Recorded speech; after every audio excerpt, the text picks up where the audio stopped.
Hello, Hawkeyes. Welcome to Starting Strong at Iowa, an Iowa Challenge podcast series. My name is Sydney Rupp. I am a junior majoring in political science and English with a minor in public policy, and I am on the Orientation Services Executive Team. And I'm Megan Miskovic. I just graduated with a degree in neuroscience. I am also on the Orientation Services Executive Team. We will be your hosts for the Starting Strong at Iowa and Iowa Challenge podcast series. This series is designed to help you feel more confident and prepared as you start your journey at the University of Iowa. So whether you're listening to this in the summer, during your first week of class, or even later in the semester, this series is meant to meet you where you are. Today we'll be covering the Iowa Challenge pillar, Stretch. Stretch is all about how students step away from the familiar, try new ideas, experience new ideas, and learn from people different from yourself. One of the benefits of being an Iowa student is the range of people, ideas, opportunities, and experiences that you have access to. Today we have Simon Osako to talk about the Stretch pillar. Simon, thank you so much for being here. Hello, everyone. I'm excited to be here. Thank you for inviting me. Yeah, we're so excited to have you here. Before we begin, can you introduce yourself to our listeners and tell us what you do on campus? Yeah, for sure. So my name is Simon. I am currently a third year or going into my fourth year studying marketing on the communications and strategy track. So I do many things here on campus. I work a lot in admissions. So I used to be a tour guide. I am an event management associate for them, so I help with event stuff, and then I'm also a panelist. Besides that, my main student organization is Scope Productions. So we are the student organization here on campus that is in charge of facilitating live entertainment. I'm the president of it for the 2026-2027 academic year. And besides that, I've done other oddball stuff. I was part of the fencing team for my first semester here in Iowa, and I've done other things as well. But that's my main spiel. Wow, that's awesome. It sounds like you like to stay busy, which is nice. But to start us off, what does it mean to you when you hear the word stretch in the context of the Iowa Challenge? I think Iowa has done a really good job of providing so many different opportunities for students. If it's something like the juggling club versus being able to go to the University of Northern Iowa for a convention, there's really so many things to do. But I also think Iowa really facilitates just being an advocate for yourself. I think that's really important to being successful in general, but specifically here at our school because we're not a tiny school. And I also think that this is the part of life that people don't really hold your hand and walk you through stuff anymore. So I think Iowa does a really good job of being here are all these opportunities, and you also need to start getting that ball rolling yourself. So I think that's what I would say. Yeah, self-advocacy is not something I think about all that much, but is definitely something that I've grown into these past 4 years.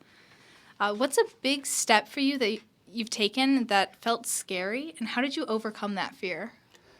I think my most, not nerve-wracking, but definitely impactful decision I've made here was to switch my major. So I actually came in as an open major, but then very quickly adapted a creative writing major, and I did that for 2 years.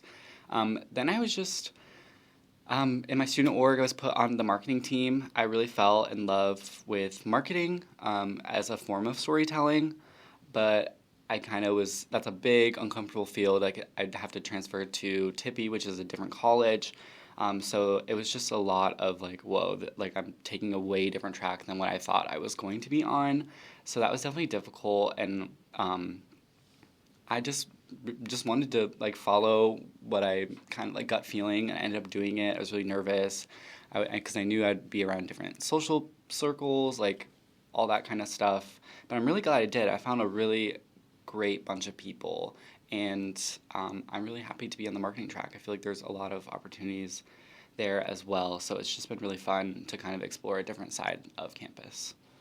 Yeah, totally. And I also think Iowa is also so big on just offering so many opportunities because especially with a lot of kids that come here from small towns in Iowa, you don't really realize how many opportunities you have until you come to a bigger school that supports big dreams and big ideas. But stretch can also be about small things. So what's something small that you had to stretch for? Oh, there's been so many. I think student organizations are really interesting because you have to kind of stretch yourself and understand social dynamics and social politics, but also be like a strong leader. Even if when it comes to like I was a tour guide, but I eventually stopped because I realized it was my 5th job at the time, and I was like, well, I need to like focus on school. So that was another thing I've stretched for. Just like studying too. I feel like that was another thing that kind of hit me in the face, is like going from classes about like Shakespearean poetry to my next semester doing stats and financial accounting was a little rough. So I did have to just like push myself to go to mathematics lab like once a week. But we did pass that class with a B. So there's been a lot of things that I've had to like stretch myself for, even if it's just like doing your dishes before going to bed. I feel like that's a big rule for me. Is like I don't want to have dishes in my sink before I go to bed, but sometimes it just feels like the biggest Sisyphusian boulder, but it's got to get done. So, yeah. Yeah, absolutely. And the dishes, you're speaking to me. They never end. They never end. They don't. I lived in an apartment for 2 years, and I still have cups that migrate their way into my room. Mm-hmm. But I try to keep my space clean so that I can do some studying in it if I need to, and I don't get distracted by the mess. It helps me keep my head clear. But that one, the cups going into my room, that has been with me my entire life. Can you tell me about something that was unexpected for you, that was a challenge that you came across over your time at University of Iowa? I would say my student organization, I really do spend like every waking moment thinking about it. I was really nervous and hesitant about applying for being the president because I knew it's a very competitive position. But I just wanted to try. And I knew that was going to be very intensive because I'm going to have a heavier workload for school. But then also I was just like, well, again, this opportunity will pass me by. So I think that was kind of unexpected challenge, I guess, and I didn't expect myself to actually hit that apply button. But I'm really glad I did. But there's also just been like a lot of things that's come with that too, of like learning how to be a leader. Or like just improving as a leader too isn't always an unexpected challenge. You never know what's going on. In the more academic field, oh my god, math. Math is not my strong suit. I literally wanted to be a creative writing major, so I did not have to take a math class. Hey guys, you actually do have to take a math class, by the way, if you are in the College of Liberal Arts and Sciences. Found that out. But that was a big challenge. Like I talked about earlier, like mathematics lab, I was in there all the time, and I got really close with my TA, Brooke. But that was a big challenge and big adaptation for me. And then like also other stuff where you're not always going to agree with like a professor on some stuff. So that goes back to that self-advocacy, just like really advocating for yourself. And if I understand like rules are rules, but also I would say don't be afraid to ask why this is a rule. So I think that's important too. That has also saved my skin a couple times of being like, well, I'd love to have a conversation about this. Like, again, self-advocacy, but yeah. Absolutely. All right, we're going to wrap up with a quick lightning round, so short answers only. Are you ready? Yes, hit me. Favorite place to study on campus? This one's hard. When it's nice outside, the Pentecrest or the IMU amphitheater, but I'm a really big fan of the science library.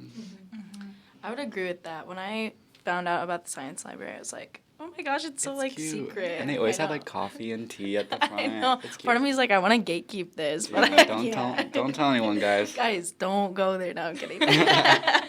You'll see Cindy there. Yes. And then your go-to snack or drink during a long study session. Okay, I tried to be like a Celsius girl for a second, but it made my body like shake like crazy. So I've reverted back to, I'm a black coffee person. Okay. I am. Respect.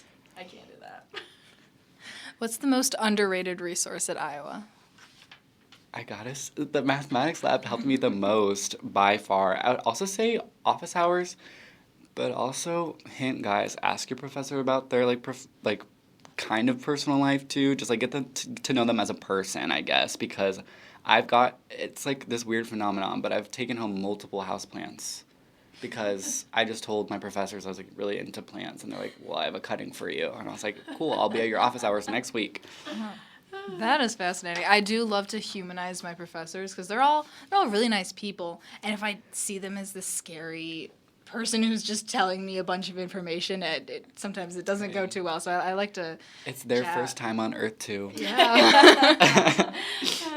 And I would agree, and especially like if a professor knows you personally and knows how hard you've been working to get a grade up, especially when you're struggling a little bit, they're more willing to help you rather than just being like, well, I don't know who you are, so I'm not Right. going to help you. Right.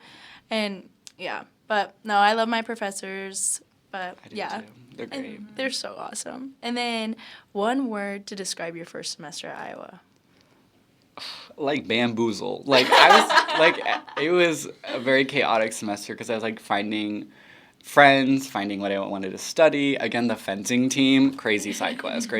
But I did learn how to like poke people with swords, so watch out, y'all. I love the side quests. Thank you so much for sharing, Simon, and thank you for being here and discussing your experiences course, with yeah. Stretch at the University of Iowa. I hope our students will be able to relate as they begin their Hawkeye journey. The stretch pillar is more than just getting out of your comfort zone. It's about intentionally setting challenges for yourself that help you grow into the person that you want to be. Whether that's going to drop in hours more often or spending months in another country with study abroad, reaching these goals will shape who you are. Thank you for joining us for episode 2 of Starting Strong at Iowa and Iowa Challenge podcast series. We hope today's conversation helped you understand the stretch pillar and reminded you that you belong here and you are very capable of succeeding here at Iowa. In our next episode, we will be talking about the Engage pillar with Jake Drews, Hayden Streeter, and Anna Larson, and discussing how they got engaged with their student organizations on campus. As a reminder, today's content and more can be accessed on Orientation Services' YouTube page, which can be found through our website, newstudents.uiowa.edu. Thank you for listening to today's podcast with Simon Osako. Please join us for our future virtual sessions hosted through Orientation Services at the University of Iowa. I hope to see you all there, but until then, on Iowa, go Hawks! Go Hawks!